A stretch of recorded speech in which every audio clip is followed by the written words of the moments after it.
They called it the Great White Hurricane. It was March of 1888. We lived in a little cabin that Ma and Pa built. It wasn't much, but it kept the snow out. We little ones didn't think the winter would ever end. I'm cold. I'm so cold. It's so cold. Best not mind a little shiver now, Ma said. I'm so hungry. I need food. Time to eat. And more food. There's some folks got walls even thinner than ours. That winter in the foothills was so brutal. Some of those neighbors just up and left their homesteads. No paths to the door, no smoke from the chimneys. Loneliest houses I ever saw. Ma promised spring would come soon. She said all that snow kept the frost from driving deep. When the ground finally let loose, Pa had his eyes on the west. All he could talk about was gold. Gold, riches, riches, gold, riches. Gonna be rich. No more slaving on this ranch. Ma didn't hold to chasing riches. She said, we'll stay right here, the young'uns and I, where we got roots planted. But Pa was determined to leave our shabby little cabin behind in search of something better for us. He said, I'll leave when the mountain passes are open. Don't you cry now. I'll bring back a sack full of gold.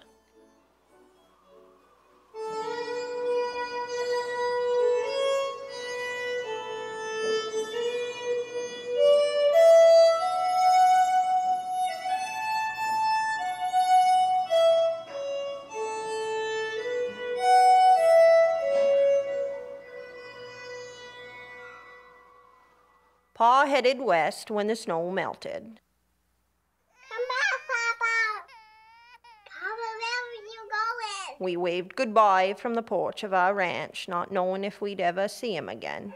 Ma said, don't fret, we'll be just fine. We didn't have time to be sad. There was a lot to do on the ranch, more than just taking care of the little ones. I was just a baby when Pa left that spring, and I wasn't even the youngest.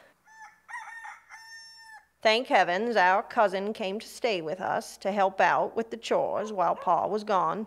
Ma sure had her hands full.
When all Ma's regular chores were done, and us babies done crying, she'd head up to the woodlot and start on firewood for next winter. She ain't never dropped a tree in our outhouse neither. That was more than Pa could say, bless his soul.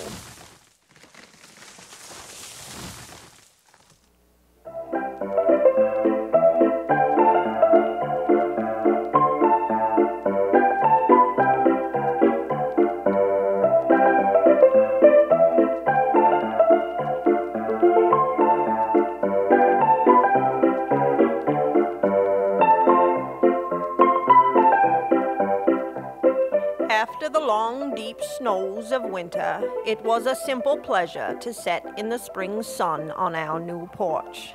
The boys was doing most of the carpentry.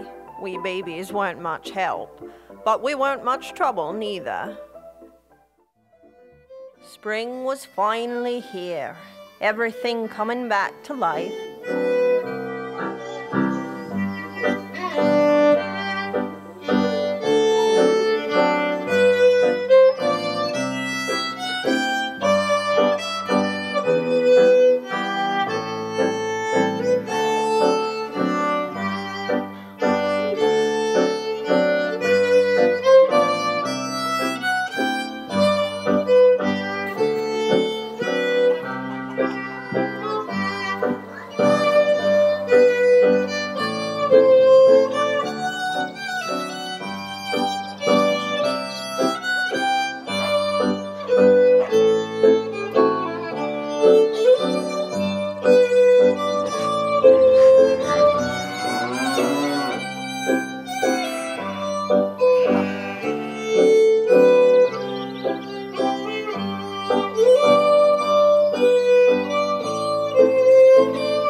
Ma didn't waste any time getting the potatoes in the ground. She had to do all the plowing herself that year.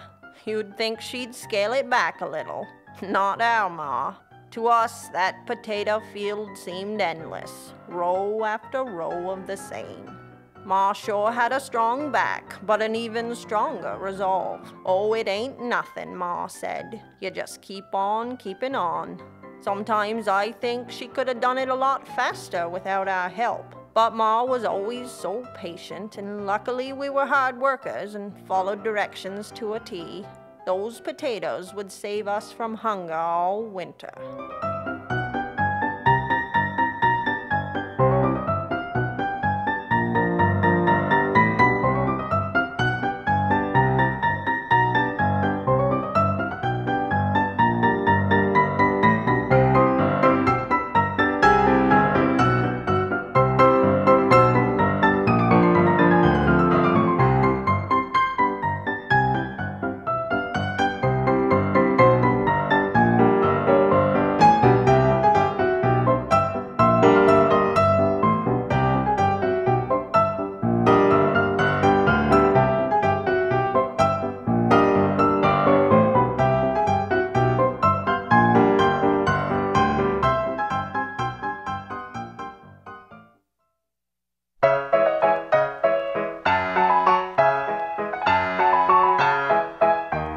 Word spread of dangerous rustlers terrorizing ranches in the foothills.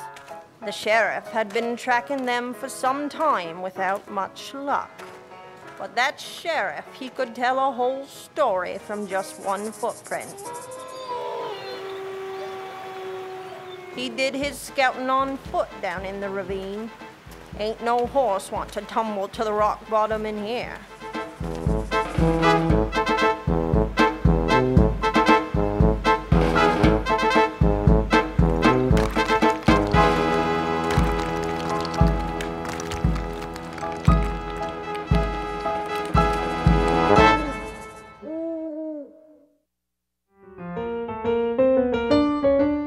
We were about to have more than our share of problems with those rustlers.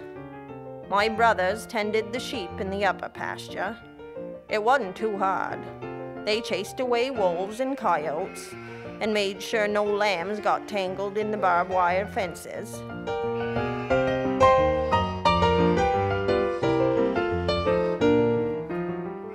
They were savvy shepherds, and yet those oily rustlers somehow slipped by 'em and took some of our best lambs right out from beneath our noses.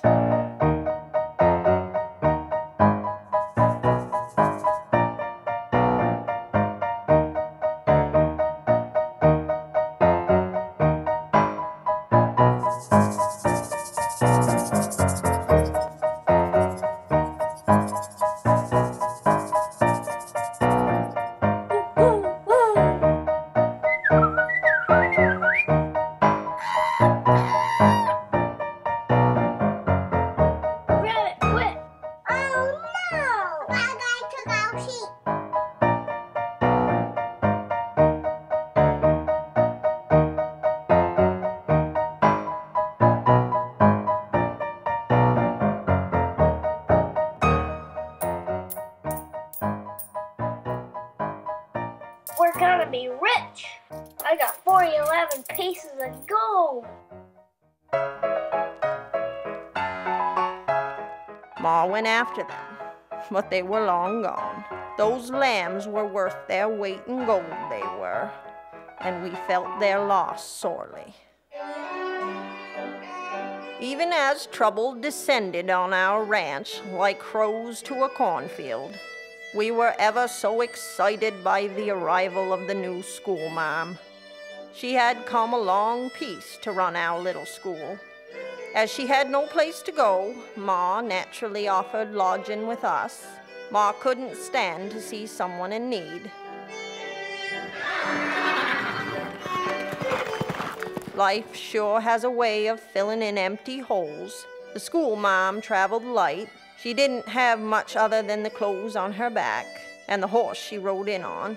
Howsoever, she more than made up for that with a sharp wit and an appreciation of the finer things that she could share with Ma.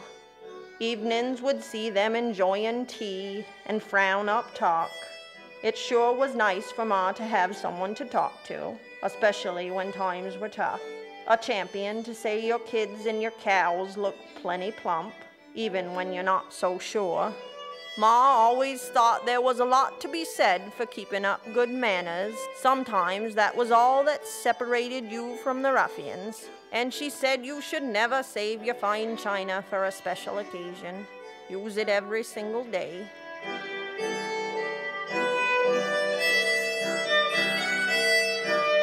Teacher thought she could help balance our meager budget. Well, she tried anyways. Trouble was, more money went out than came in. Seems each coin had to be in 3 places at once. That would catch up with you sooner or later. Ma was sure we could manage, even with a leaky roof and a loan to the bank. Those were small potatoes in the grand field. As long as we were together, she could figure out the trifles, like money.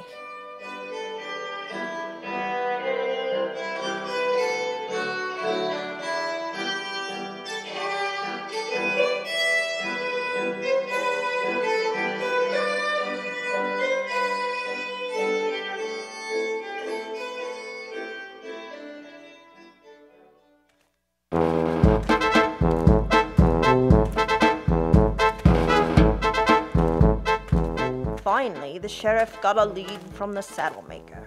3 strange folks come in with a stack of gold coins to buy a saddle, but they had no horses. Something awful fishy was going on, and the sheriff was gonna find out.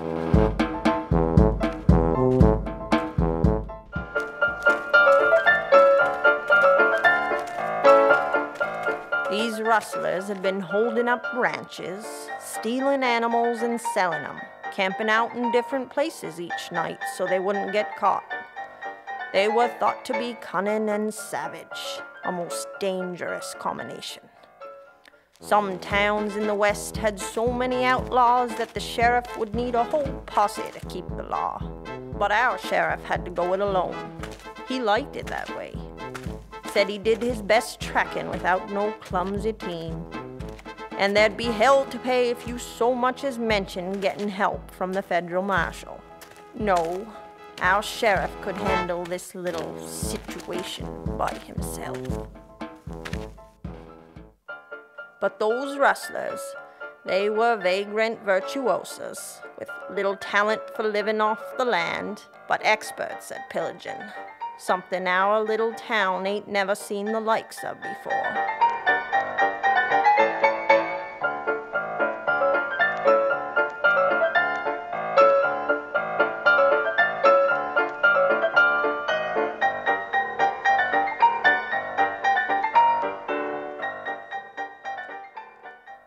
We weren't worried yet.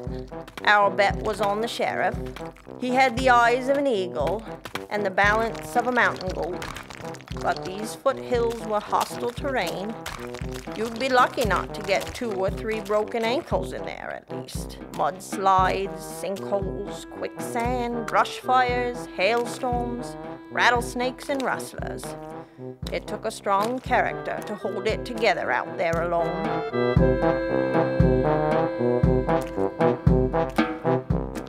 The sheriff looked for signs. Any sign would be something, but the trail was cold. These were indeed the most elusive rustlers he'd ever not encountered. But he'd wear 'em down, they'd get sloppy, and then he'd be there to bring 'em to justice. Folks said they planned their detailed thievery when they camped out, something like vile genius running in their blood. These were criminal masterminds, and only the bravest and smartest could go up against them. At least we had our beds at night. Ma said, those rustlers got nothing but the stars above their heads. They thought they owned that little town of ours. Ma said being a criminal was probably harder work than making an honest living, and they'd probably give up for too long. Problem was, could we outlast them?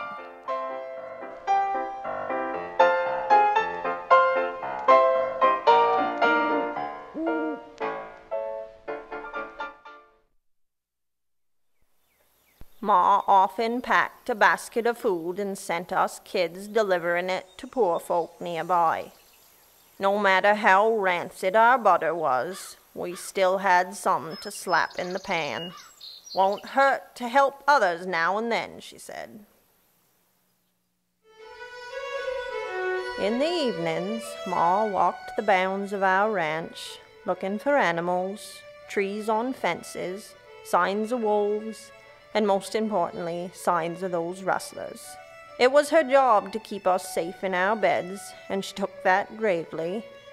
She always thought stopping quiet-like to feel the air was as good a measure of danger as anything.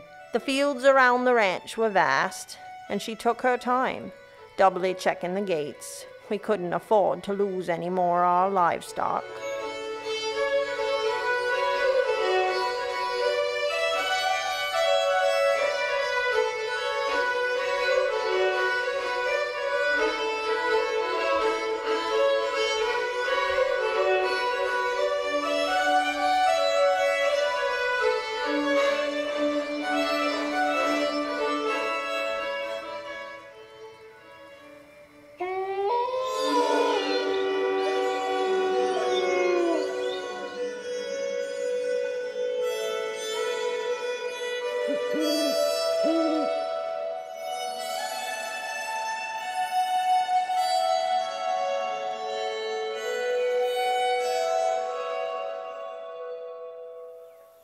One person knew everything going on around town, and that was the blacksmith. He was the strongest man in the foothills, and you wanted him to be on your side. Any rustler was good as iron slag under his hammer.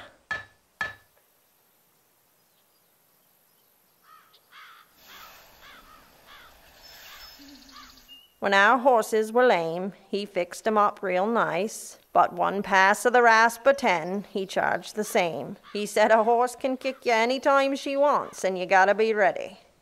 But they never kicked him. He called them all Sweetie Pie Honey Bun, and they liked him.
When the sheriff told the blacksmith about a band of 3 rustlers he was after, the blacksmith hadn't heard of 'em. But he told the sheriff of some other trouble befalling the foothills. I guess it weren't enough to be troubled by 1 band of rustlers. There just had to be 2. The blacksmith heard about a brother and sister, started out as modest fisher folk, just minding their own business, fishing the wide bend in the river. Had it pretty much to themselves.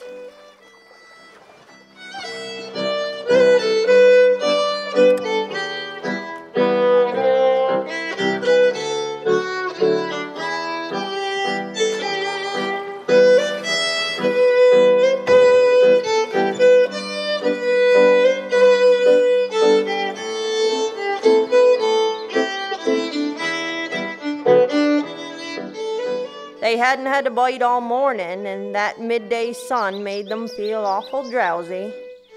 They decided to take a rest in the tall grasses where the river took a quiet detour. Well, as they were sleeping the daylight away, some rapscallion robbed their only fishing pole and boat right out from under their sniffers.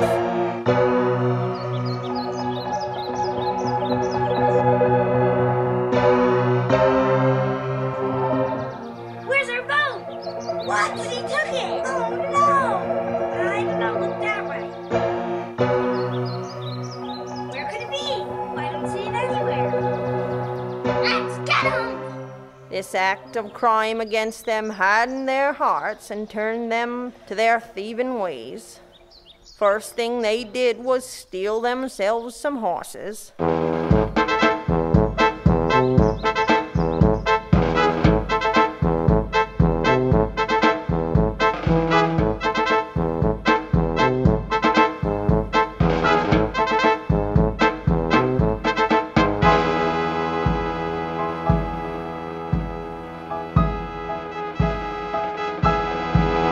What in the blue blazes is the world coming to? Good town folks often ask one another. That sheriff hung up the wanted posters and set out from there in search of not 1, but 2 gangs of rustlers.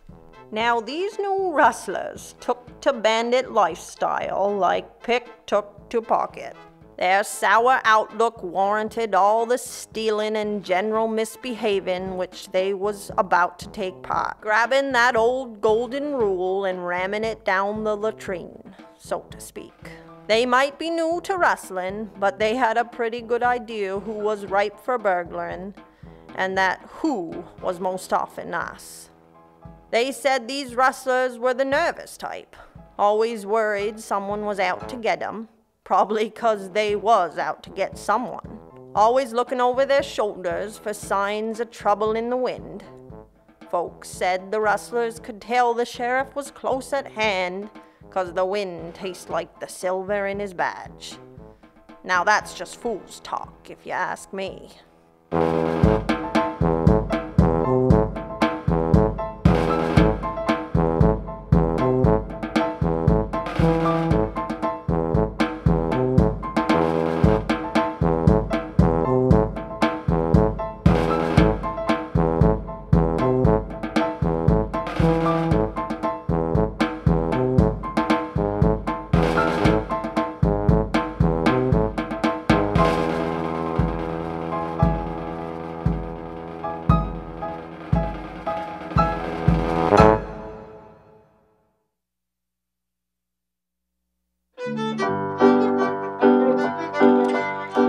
The storekeepers must have been the bravest folks in the foothills.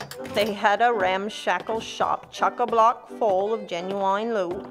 Salt and flour, spices, coffee, beans and buttons, eggs and elixirs, and of course the most coveted asset in hundreds of miles, candy, just there for the taking. They took their responsibility seriously, and that store was their pride and joy. Neat as a pin it was, too.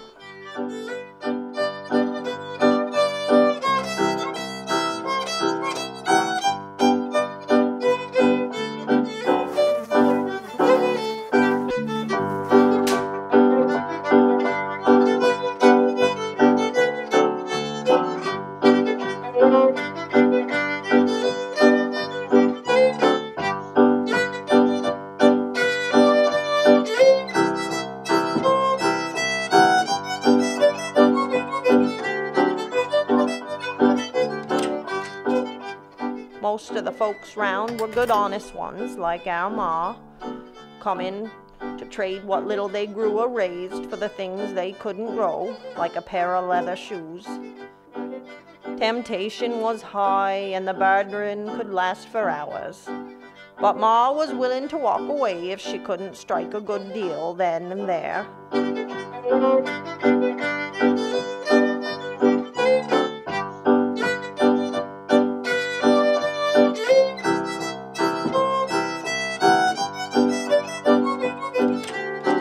The sheriff come in on duty to warn folks of these local burglars. The sheriff always played a game of checkers in town. If only he could see where those rustlers were gonna hit next, he'd jump 'em all right, if he could just see their next move.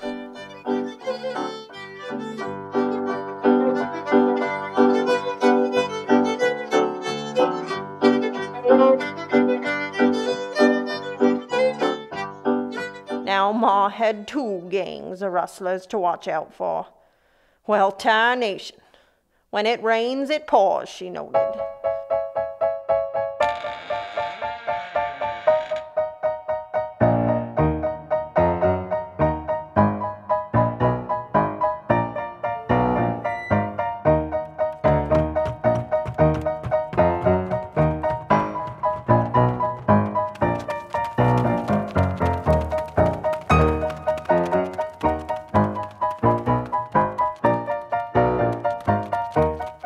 Ma, the storekeepers, and that sheriff put such a heavy chase on them, nobody can really conceive how them rustlers managed to get away that time.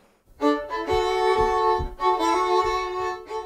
heat that summer had the rails bending like a snake in the grass, but even in the worst of it, you'd find the blacksmith hard at work. Now, if the blacksmith was the strongest man, and the storekeepers were the bravest, the barber was the most trusted man in the foothills. He calmly listened to the secrets while he scraped chins and cheeks with a newly honed blade. He'd seen everybody up close and vulnerable, and he knew their shortcomings. The sheriff would unload his troubles on the barber's ear, and the barber would say, "You keep your chin high. Everybody slips up sooner or later." The sheriff hoped he was right. About the thieves, anyway.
Townsfolk were all a-twitter with the goings-ons. Even the finest ladies in town discussed the troubles in the foothills. Seemed like it was all anybody could talk about. The sheriff asked around if anyone had leads on the rustlers, but though everyone had heard of them, and most had even been robbed, no one knew their whereabouts. It was sure a good opportunity to chat up that handsome man of the law, but unless your face was on a wanted poster, he didn't even look at you twice.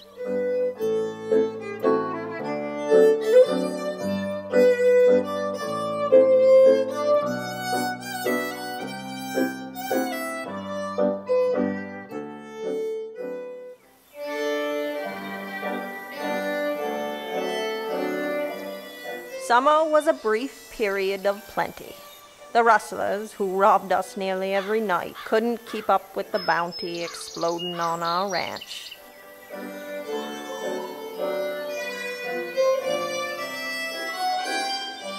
New horses being born, prancing about in the fields. Apples weighing down the trees with their goodness. Babies learning to walk in the cool shade on warm afternoons. You'd hardly guess we were getting poorer and poorer from these rustlers. Ma hid her worries from us young'uns, and we thought life was just a peachy. That summer we saw our first butterfly hatch, our first firefly twinkle. When you're young and it's summer, everything is cause to kick up your heels and enjoy life, even swallowing your first June bug.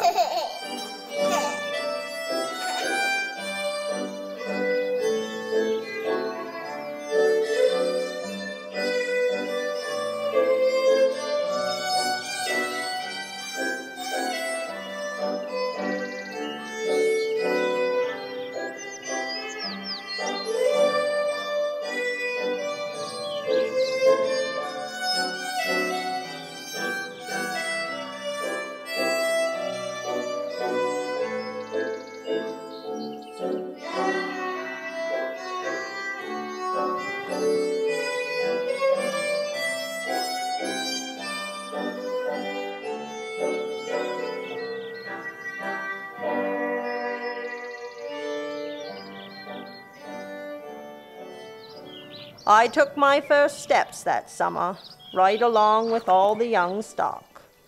Baby brother was still crawling around, sorta.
These rustlers were going from bold to downright brassy.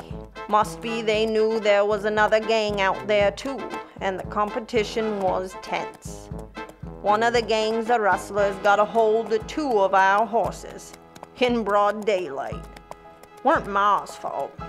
She was so busy with us babies she couldn't guard the barn every waking minute.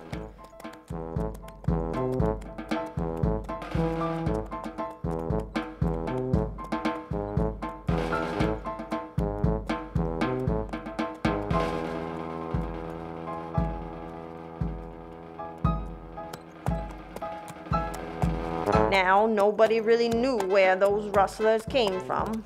Raised by bobcats and bull snakes, probably. Ma said we'd get the last laugh.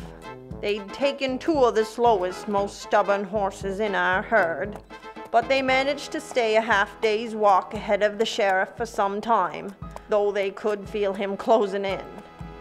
Kept 'em on the move. They spent a great deal of time trying to throw him off their trail, but the sheriff was hard to fool. Some of those ravines had no outlet, so they did a lot of backtracking. All those crisscrossing footprints sure were tricky to sort out, like unraveling a tangle of yarn after a kitten's done playing with it.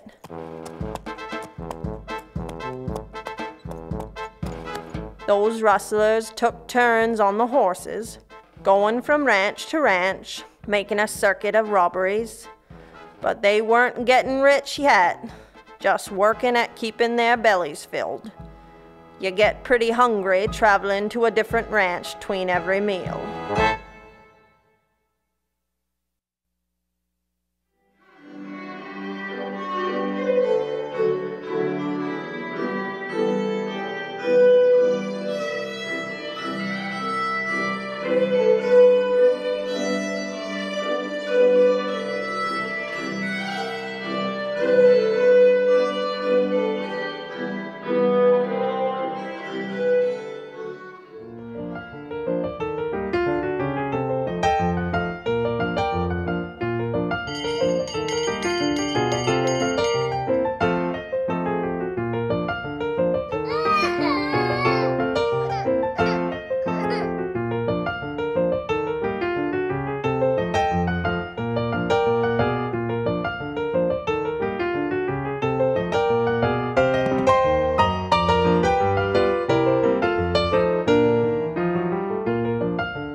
Although nearly overcome with worry, Ma sent us off to school as if everything was normal. Can't neglect your studies, she proclaimed cheerfully. Gotta get an education so you don't end up like them poor rustlers. Sticking to our studies wasn't easy in the wilds of those foothills. There was more fascinating happenings outside those walls, and children was always coming and going, swarming in and out of that little schoolhouse like a beehive.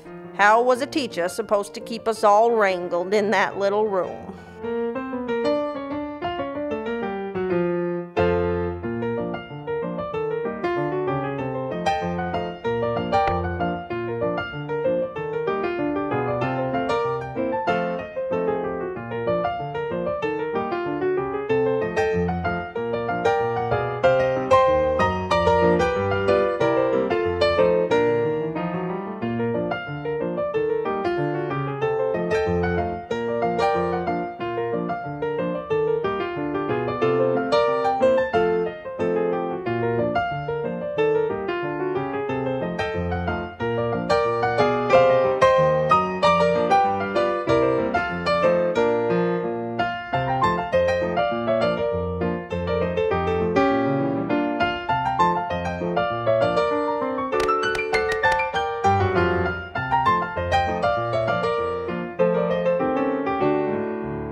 By the way, she went galloping away at the end of the day. We supposed that schoolmarm was itching to get out of that classroom too.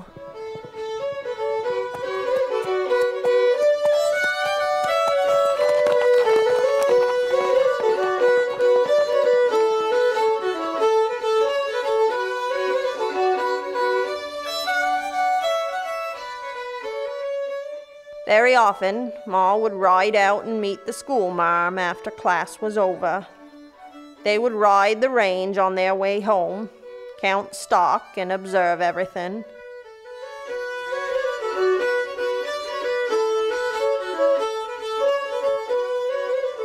There was a good market in the foothills for stolen ranch supplies. From cattle to wagons to seeds and pantry provisions. Those rustlers were after just about anything they could get their hands on, though they took mostly food and animals once they'd become seasoned at stealing game. I guess delicate china don't fare so well on the back of a bucking nag. The sheriff nearly caught them from the trail of shattered blue willow and wedgewood that they done left behind.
the pantry was quickly disappearing. Gangs of rustlers had now stolen and sold dozens of our animals, and we ain't had money enough to buy more food. When we had nothing left for poultry, just some wild game on a platter, and it was scrawny and tough, but we were glad for it. Ma sure made it seem like we had a feast, even though we hardly had anything at all. We were always perched on our bench like ravenous animals, surprised we didn't bite Ma's hand off while she was getting ready to serve us our little meal.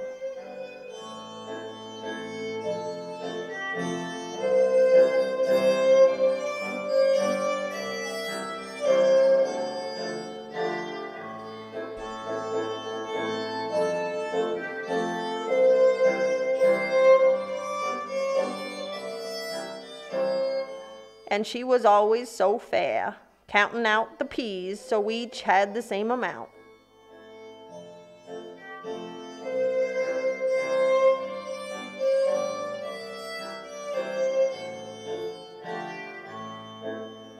Our cousin had gone home as the summer air was getting cooler. Ma didn't say anything, but I think she felt awful glad there was one less mouth to feed. And guilty she couldn't give us as much as we could eat. It's gonna pull at a mother's heart when her babies are asking for more food and she ain't got none to give. You didn't see her sniveling, though I reckon she went to bed with her belly growling away. She took a meager portion when she was probably the most famished of all. Awesome! No. I need some more. I need some more chicken. I need some more chicken. And of course, she always fed guests as if the larder would never empty. When our plates were empty, we'd pick over the bones and ask for more.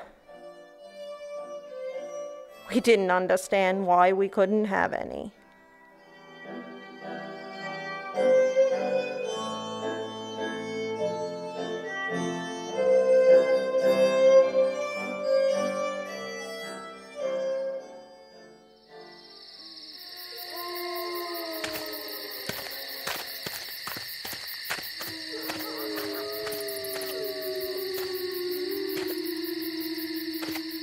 It's not to say things were going easy for those rustlers. Quick as they stole something good, they had to sell it again just to keep fed. They didn't have those horses long before they were back on foot, and it wouldn't be a stretch of fancy to say things were probably getting tense at the old rustlers' campsite. Are you gonna make us dinner? You make your own dinner! That vagabond lifestyle must have been wearing them down.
Sometimes Ma would write to Pa in the evenings.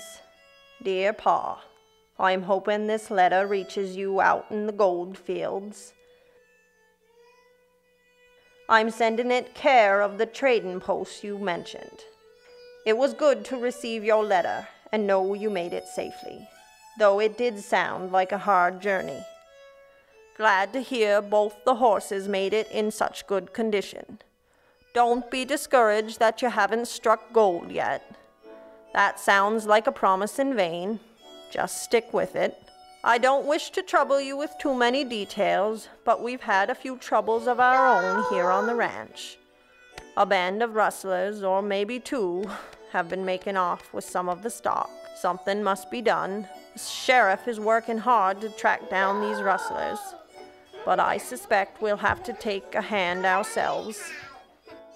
Why? Now you're done. I don't tell you this to worry you, but only so you know what we've been up against back here at home. The children miss you. Your dutiful wife.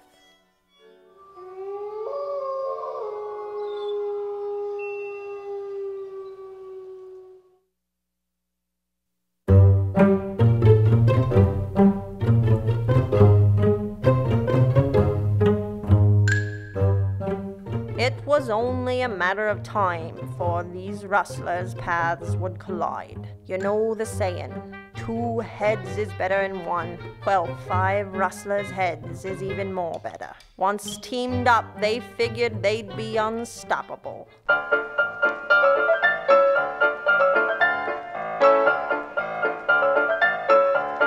Now most of the valuable things were all took and sold off. They'd have to use those 5 heads real hard to figure out what Ma had left of any value. They were doing their daily stakeout of our ranch, wondering what in the heck there was left to take, wishing our Ma would leave out another one of them tasty cherry pies to cool on the windowsill probably. It took quite a while to work out their new plan. It was daring. It was devious. It was genius.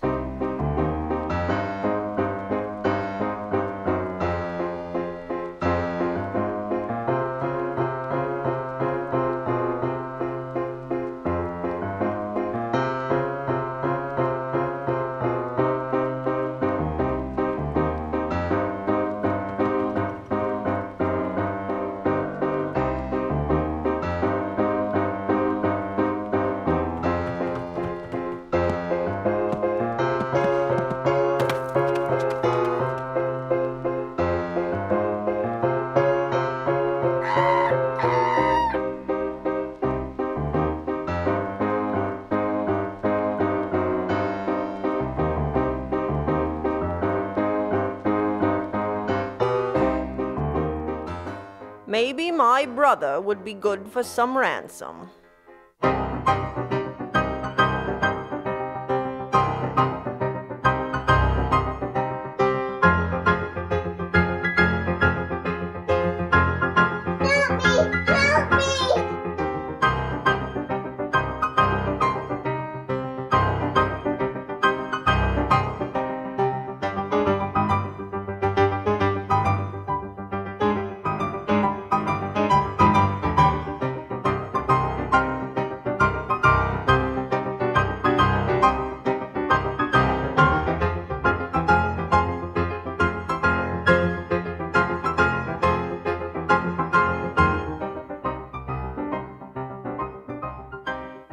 Ma was a dab hand with a lasso, and it made all the difference. The rustlers got away again, but at least not with my brother.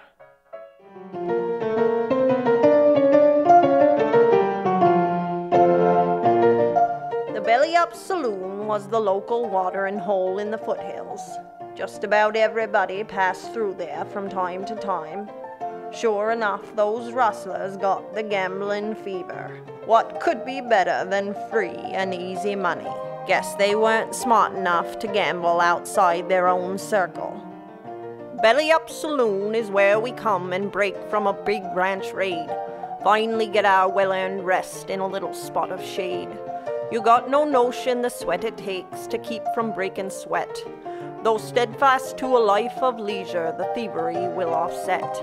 It's grueling to steal a neighbor's swine and cows and all their food. Lugging, squealing piglets round can frazzle your rustler's mood. And eating meals stole from tables of folks with awful taste sure could use some garlic, salt, and pepper in that paste. Don't they know we got needs too? They could leave out something nice, apple pie or pumpkin even, heck, lemonade with ice. We don't ask much, just what you got to sustain this rustler's life. If you would please comply with us, there'd surely be much less strife.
Little did the sheriff know those rustlers were now right under his nose. He'd never expected they'd be silly enough to waltz right into the saloon in broad daylight.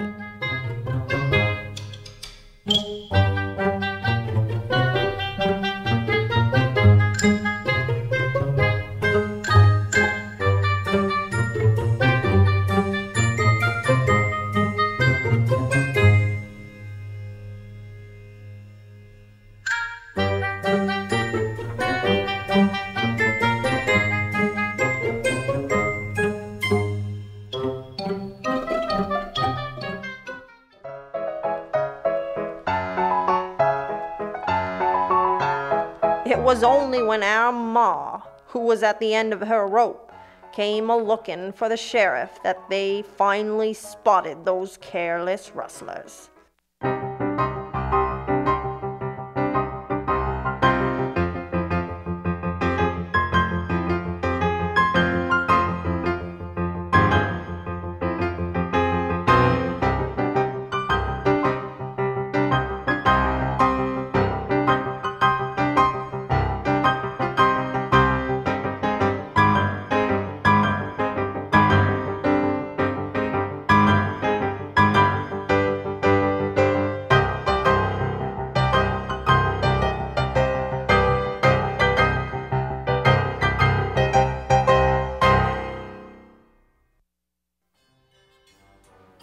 The rustlers' sentence was to serve as the town band, as well as pay back what they stole over time. With a roof over their heads and bellies full of grub, those rustlers weren't half bad. Fact is, as time passed, they became as much a part of our town as we were. Years later, they'd sit down to Sunday supper with friends whose tables they'd once robbed. Funny kind of history, but there it is.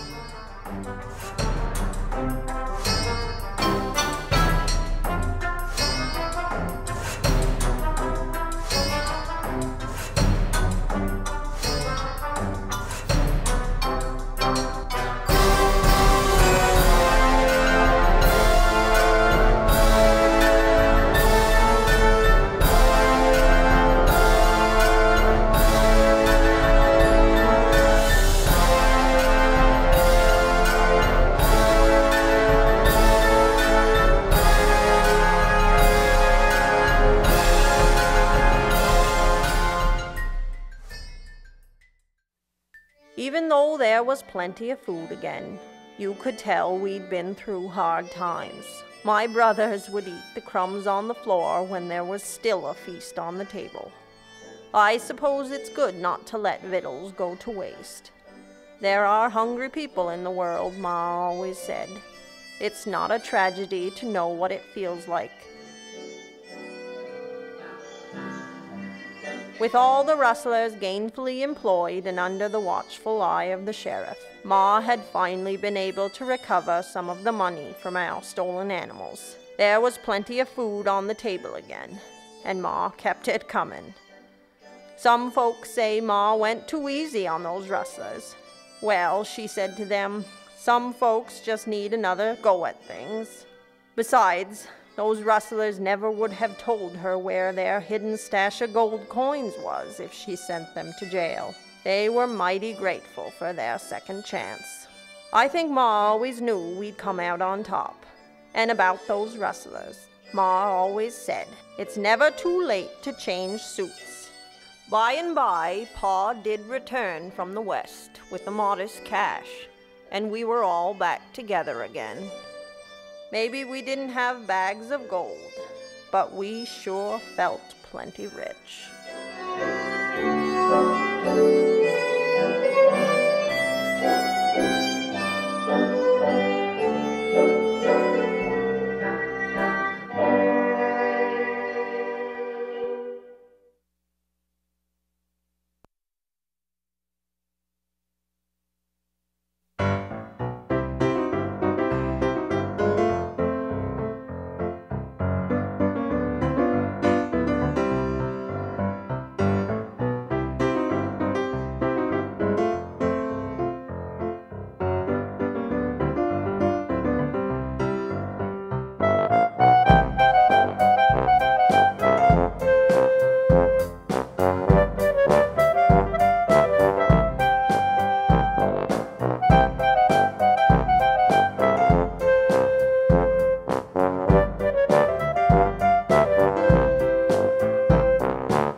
a good boy. Whoa, whoa.